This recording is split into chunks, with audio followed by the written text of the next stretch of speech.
नमस्कार, मी मधुरा हितगुज या आमच्या खास कार्यक्रमात आपलं स्वागत। या कार्यक्रमात आपण विविध विकारांवर चर्चा करून तज्ञांकडून उपचार पद्धतींविषयी माहिती जाणून घेत असतो आणि आज आपण वंध्यत्वावर बोलू काही या विषयावर चर्चा करणार आहोत आणि याविषयी चर्चा करण्यासाठी आमच्या स्टुडिओमध्ये आलेले आहेत या विषयातील तज्ञ डॉक्टर यशवंत माने। विषयाला सुरुवात करण्यापूर्वी मी डॉक्टर यशवंत माने यांचं आमच्या स्टुडिओमध्ये स्वागत करते। नमस्कार डॉक्टर। डॉक्टर यशवंत माने यांची थोडक्यात ओळख सांगायची झाल्यास डॉक्टर माने यांनी नाशिकमधल्या मेडिकल कॉलेजमधून MBBS वैद्यकीय शाखेतील पदवी संपादन केली आणि तिथेच DGO ही पदव्युत्तर पदविका आणि तसंच DNB ही पदवी देखील प्राप्त केली आहे। त्यानंतर डॉक्टर यशवंत माने यांनी भारतातील प्रख्यात मेडिकल कॉलेज पॉंडिचेरी इथल्या JIPMER ह्या संस्थेमध्ये प्रसूतीशास्त्र आणि स्त्रीरोग विभागात वरिष्ठ रजिस्ट्रार म्हणून उत्कृष्ट सेवा देखील बजावली। तामिळनाडू राज्यातील वेल्लोर इथं ख्रिश्चन मेडिकल कॉलेजमध्ये रिप्रोडक्टिव्ह मेडिसिन युनिट विभागात त्यांनी 1 वर्ष कामही पाहिलं आणि त्यानंतर डॉक्टर यशवंत माने यांनी all India entrance of national board of examination नवी दिल्ली इथे परीक्षा उत्तीर्ण केली। डॉक्टर माने यांनी बोस्टन IVF इथून देखील उच्च शिक्षण घेतलंय आणि डॉक्टर यशवंत माने यांच्या नाशिक इथल्या Atharva infertility and test tube baby सेंटरमध्ये अत्याधुनिक IVF ही उपचार पद्धती वापरून गेल्या दशकभरामध्ये 1300हून अधिक टेस्ट ट्यूब बेबींचा यशस्वी जन्म झालाय। भारतातल्या इतर कुठल्याही IVF सेंटरपेक्षा अथर्व इन्फर्टिलिटी सेंटरचा सक्सेस रेट सर्वाधिक आहे। Atharva infertility and test tube baby या सेंटरच्या सहसंचालिका डॉक्टर पल्लवी माने ह्या नाशिकमधील प्रख्यात स्त्रीरोग विशेषज्ञ आहेत आणि त्यांनी मुंबईच्या सुप्रसिद्ध ग्रँड मेडिकल कॉलेज आणि JJ हॉस्पिटलमधून MBBS ची पदवी संपादन केली आहे। तसंच त्यांनी DGO ही पदव्युत्तर पदविका देखील प्राप्त केली आहे आणि त्यांचाही मोठा अनुभव रुग्णांच्या उपचारांसाठी फायद्याचा ठरतोय। डॉक्टर यशवंत माने यांच्या नाशिक इथल्या Atharva infertility and test tube baby सेंटरने महाराष्ट्रातील पहिलं सरोगेट हॉस्टेल देखील सुरू करून सर्वाधिक सरोगसी बाळांचा जन्म देखील अथर्व मध्ये झाला आहे। चला तर आज आपण वंध्यत्वाविषयी अधिक चर्चा करूया डॉक्टर माने यांच्याशी लगेचच। डॉक्टर पुन्हा एकदा स्वागत आहे। खरं तर तुमचं नाव आज सगळ्या जगात माहितीच आहे कारण की आज अनेकांनी ह्या सगळ्याच्या माध्यमातून बाळाला जन्म दिलेला आहे आणि खूप चांगल्या उपचार पद्धती अत्याधुनिक उपचार पद्धती आपल्या अथर्व इन्फर्टिलिटी ह्या टेस्ट ट्यूब बेबी सेंटरमध्ये उपलब्ध आहेत। मला ह्याबद्दलच जाणून घ्यायचंय कुठल्या कुठल्या अत्याधुनिक उपचार पद्धती आज वंध्यत्व निवारणावरती उपयुक्त ठरतात। ज्या टेक्निक्स आहेत इन्फर्टिलिटी ट्रीटमेंटसाठी राईट फ्रॉम बेसिक इव्हॅल्युएशन पासून ते advanced egg freezing, sperm freezing किंवा एम्ब्रिओ फ्रीजिंग ह्या सर्व उपचार पद्धती अथर्व इन्फर्टिलिटी सेंटरमध्ये रेग्युलरली केल्या जातात। बरोबर। आता आपण पाहिलं तर मोठ्या प्रमाणात वंध्यत्वाची समस्या उद्भवलेली आहे कारण आज आपण पाहिलं तर अनेक जण करिअरच्या मागे पळतात, उशिरा लग्न होत आहेत आणि कुठेतरी ह्या सगळ्या कडे दुर्लक्ष होतं आणि त्यामुळे नंतर मग वंध्यत्वाच्या समस्येला सामोरं जावं लागतं। मात्र एखाद्या स्त्रीला जर मूल होत नसेल तर नेमका IVF हाच एकमेव पर्याय असो का इतरही काही पर्याय आपल्याकडे उपलब्ध आहेत, त्याबद्दल काय मार्गदर्शन कराल?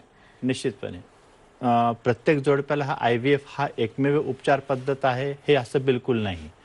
बऱ्याच केसेसला सिंपल टॅबलेट्सने किंवा हार्मोनचे इंजेक्शन्स देऊन स्त्रीबीज तयार करता येतात। जर तुमच्या स्त्रीबीजाच्या प्रॉब्लेम असतील, जर त्यांच्या गर्भनलिकाच्या काय प्रॉब्लेम असतील, जर मीडियम किंवा स्मॉल रेंजचे ब्लॉक असतील किंवा अजून काही ॲडिजन्स असतील, आपल्याला लॅप्रोस्कोपीने ॲडिझोलायसिस करता येऊ शकतं किंवा पुरुषांमध्ये बॉर्डरलाईन सिमेन ॲनालिसिस जर असेल, काउंट कमी असेल किंवा मोटिलिटी कमी असेल तर अशा केसेसमध्ये आपल्याला काही प्रमाणामध्ये मेडिसिन्स देऊन 3 महिने 6 महिने आपण टॅबलेट्सनी प्रयत्न करून सिमेन पॅरामीटर्स इम्प्रूव्ह करू शकतो आणि जवळजवळ 30 ते 40% जोडप्यांना हे सिंपल ट्रीटमेंटनी प्रेग्नन्सी राहू शकते। ह्याच्या व्यतिरिक्त IUI नावाची एक टेक्निक पद्धत असते, त्याचा सक्सेस रेट थोडा IVF पेक्षा निश्चितच कमी आहे पण बऱ्याचशा जोडप्यांना IUI टेक्निकनी पण प्रेग्नन्सी राहू शकते।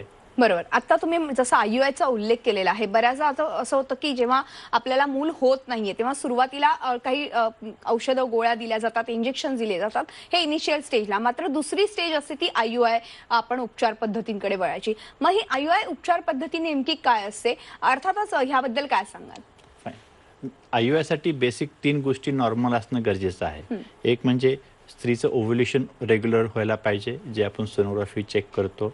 गर्भनलिका 2 गर्भनलिकापैकी एक तरी गर्भनलिका ओपन पाहिजे आणि हस्बंडचा सिमेन ॲनालिसिस रिपोर्ट नॉर्मल पाहिजे। जर ह्या तिन्ही गोष्टी जर नॉर्मल असतील तर स्त्रीला मासिक पाळीच्या दुसऱ्या किंवा तिसऱ्या दिवसापासून फॉलिकल तयार करण्यासाठी गोळ्या आणि इंजेक्शन देतो. नॉर्मली प्रत्येक स्त्रीला पाळीच्या 14व्या दिवशी एक स्त्रीबीज तयार होऊन रप्चर होतं. पण IUI मध्ये उद्देश असतो की 2 किंवा 3 स्त्रीबीज तयार व्हावे.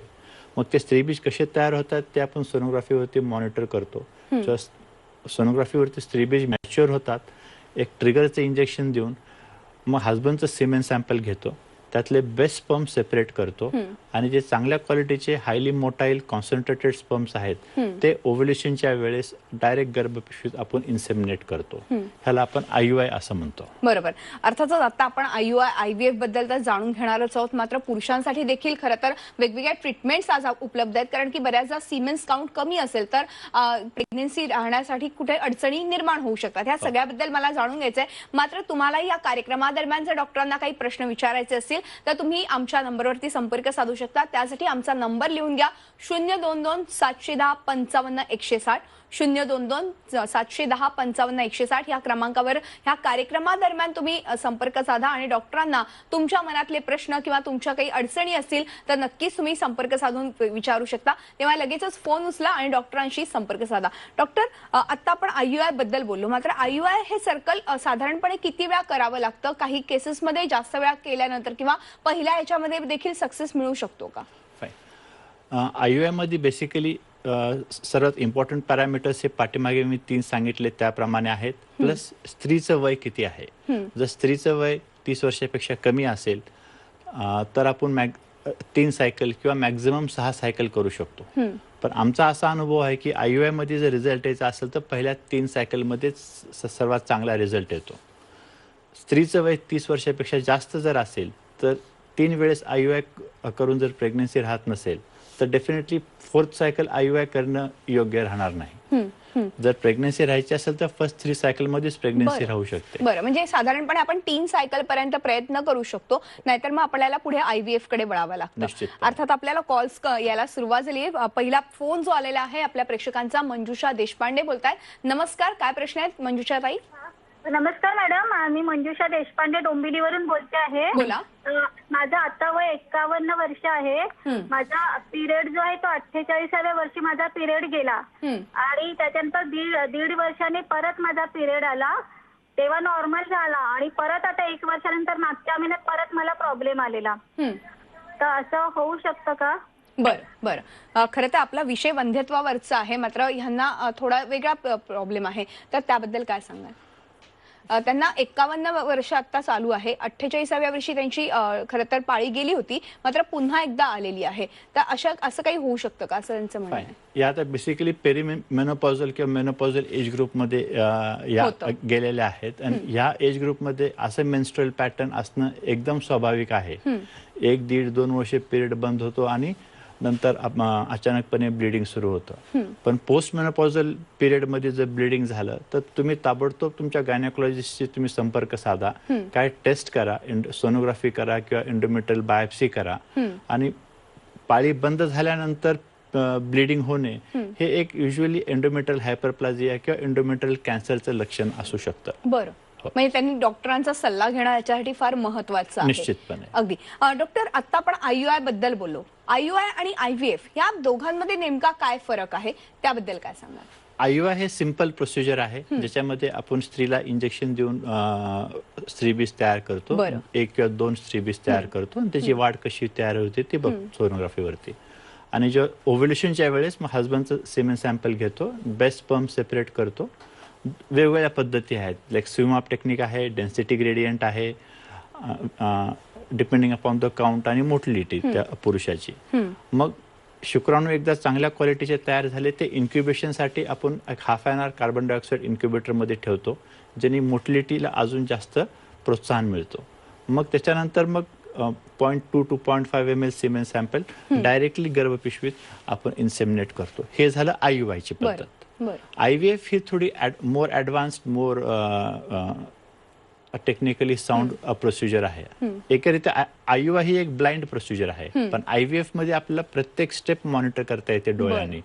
लाईक सोनोग्राफी IVF मध्ये आपला उद्देश असतो की 10 ते 12 स्त्रीबीज तयार व्हावे. मग त्यांची ग्रोथ कशी होती ती सोनोग्राफीवरती आपण चेक करतो.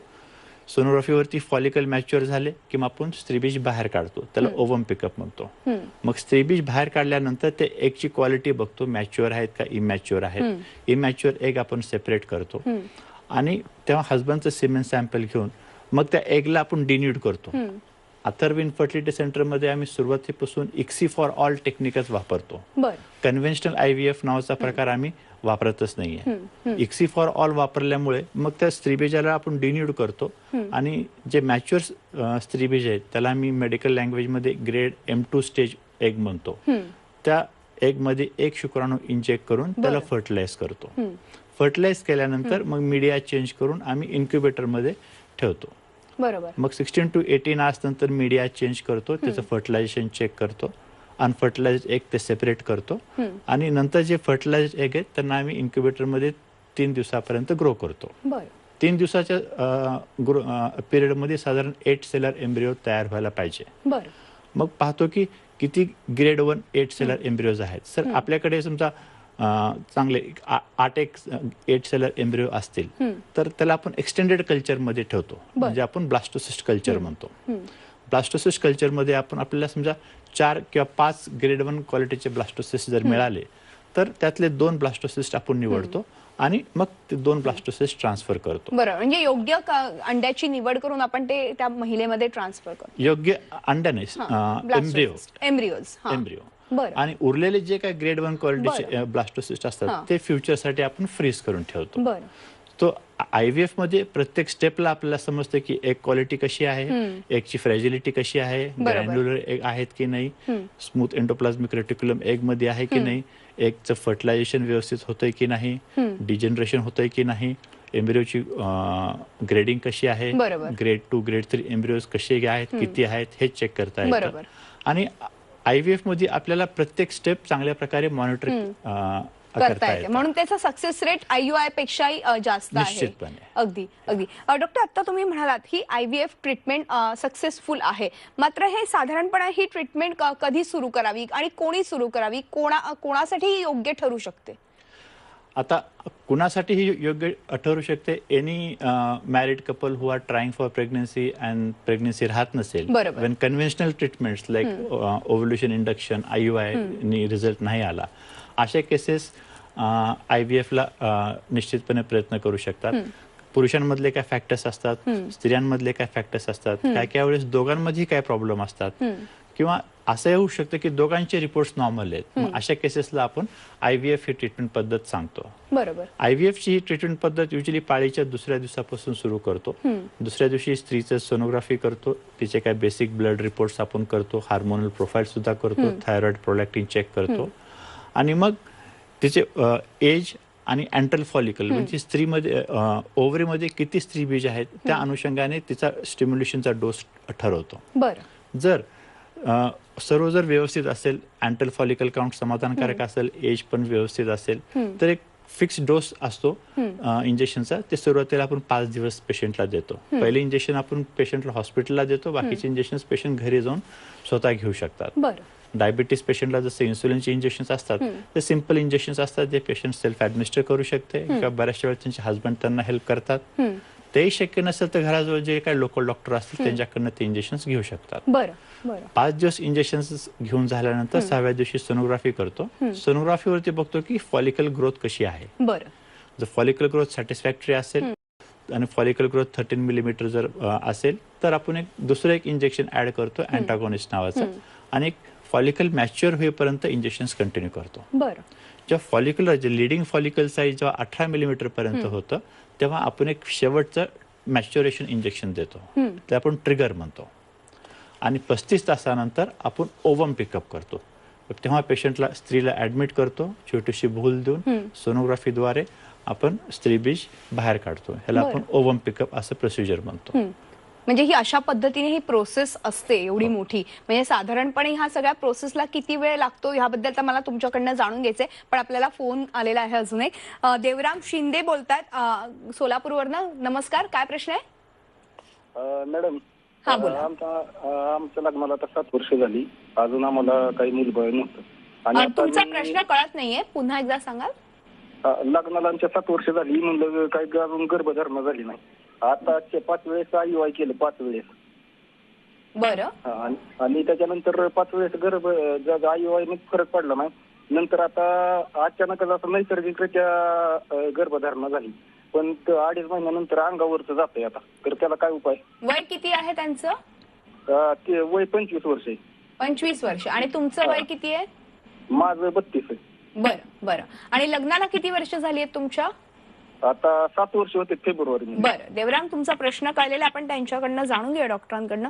डॉक्टर, वारंवार जर असं गर्भधारणा होऊनही कुठेतरी मिसकॅरेज होत असेल तर नेमकं काय केलं पाहिजे मग? त्याला काही रिझन्स असतात रेग्युलर जास्त मिसकॅरेज होण्यासाठी. लाईक बेसिक हार्मोनल प्रोफाईल करणं गरजेचं आहे, का थायरॉइड प्रोलॅक्टिन नॉर्मल आहे की नाही, अँटीफॉस्फोलिपिड अँटीबॉडी आहेत, ल्युपस अँटीकोअगुलेंट आहे, प्लस त्यात हजबंड वाईफची गुणसूत्रांची तपासणी आहे, त्याला आपण कॅरियोटाईप असं म्हणतो. प्लस देवराम जसे सोलापूरवरून बोलतायत, तर ग्रामीण भागामध्ये नातेगोतेमध्ये लग्न करण्याची पद्धत आहे, तर त्यांचे नातेगोतेतले लग्न आहे की नाही तेही चेक करणं गरजेचं आहे. जर नातेगोतीतले लग्न असेल तर मग त्यांची जेनेटिक स्टडी करून मग त्यांनी प्रेग्नन्सीला प्रयत्न करायला पाहिजे. बरोबर बरोबर. अर्थातच अजून एक फोन आलेला आहे, मीरा यांचा फोन आलेला आहे, बुलढाण्यावरनं बोलतायत. नमस्कार मीरा, काय प्रश्न आहे? मॅम, माझं वय 26 वर्ष आहे. हा. माझं 5 वेळेस IUI झालेले आणि 1 वेळेस IVF झालेले. किती IVF झालेत? 1 IVF झालेले आणि 5 वेळेस IUI झालेले. तरी पण फरक नाही पडते, तर काय करावं लागेल? बरं, तुमच्या लग्नाला किती वर्ष झाली आहेत? 3 वर्ष. बरं. आणि तुमच्या मिस्टरांचं वय किती आहे? 30 वर्ष. बरं, ठीक आहे. ह्यांच्या केसमध्ये काय करायचं? कारण की 5 वेळा IUI झालंय, आता 1 वेळा IVF झालंय, मात्र तरी देखील मीरा यांना प्रेग्नन्सी राहत नाहीये. म्हणल्याप्रमाणे 3 वेळेस IUI करून जर प्रेग्नन्सी राहत नसेल, 4थ्यांदा किंवा 5व्यांदा किंवा 6व्यांदा IUI करून सक्सेस रेट वाढत नाही अनफॉर्च्युनेटली, तर पेशंट्सनी 3च्या पेक्षा जास्त वेळेस सायकल IUIच्या ट्राय करणं योग्य नाही राहणार. एक, जरी त्यांचं वय 25 वर्षापेक्षा जरी कमी असेल. दुसरं, IVF मध्ये एकदा सक्सेस नाही आला ह्याचा अर्थ असा नाही की IVF मध्ये परत सक्सेस येणार नाही. सर्वांना माहितच आहे की IVF मध्ये 100% गॅरंटी नसते. IVF मध्ये सक्सेस रेट हा रेशिओ आपण वाढवू शकतो. 60 to 70% आम्ही अथर्व इन्फर्टिलिटी सेंटर मध्ये मागच्या 10 वर्षापासून जो 60 ते 70% कन्सिस्टंटली IVF मध्ये सक्सेस रेट देतोय. ह्याचा अर्थ असा नाही की आमच्याकडे 100% सक्सेसच आहे. आमच्याकडे 30% 40% केसेस फेल पण होतात. मग काय केसेसमध्ये कारण समजतं, एक क्वालिटी समजते, किंवा एम्ब्रिओमध्ये काय प्रॉब्लेम आहे तो समजतो, किंवा एम्ब्रिओ ट्रान्सफरमध्ये काय अडचणी आल्या ते समजतं, किंवा अजून काय एम्ब्रिओ डेव्हलपमेंटमध्ये काय अडचणी आहेत, त्या सर्व समजतात. पण फर्स्ट टाइम IVF फेल झालं, तुम्ही निराश नका हो, तुम्ही परत IVF ला ट्राय करा. आणि डेफिनेटली तुमचे इंडिव्हिज्युअल केस कशी आहे, कारण काय इन्फर्टिलिटीसाठी, तुमची एक क्वालिटी कशी आहे, सर्वात महत्वाची ती असते, आणि ते फक्त आपल्याला IVF मध्ये समजतं. आणि त्या अनुषंगाने तुम्ही परत IVF सायकल ट्राय करा आणि निश्चितचपणे तुम्हाला प्रेग्नन्सी राहायला काही अडचण येणार नाही. अगदी अगदी. डॉक्टर, आपण एक छोटासा ब्रेक घेऊ आणि ब्रेक नंतर अशी चर्चा पुढे चालू ठेवूया. तेव्हा हितगुज मध्ये वेळ झाली, एका छोट्याशा ब्रेकची कुठेही जाऊ नका, पाहत राहा हितगुज.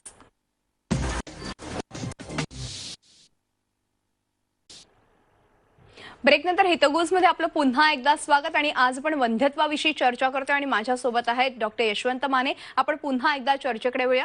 डॉक्टर, आत्ता हा कोरोनाचा काळ आपण पाहिला तर सध्या कोरोनाच्या काळात ज्या प्रेग्नेंट वुमन आहेत, त्यांना आता लस घ्यायची की नाही हा असा प्रश्न पडलेला आहे. खरं तर आता सरकारच्या गाईडलाईन्स आलेल्या आहेत, त्यानुसार लस घेणं योग्य आहे.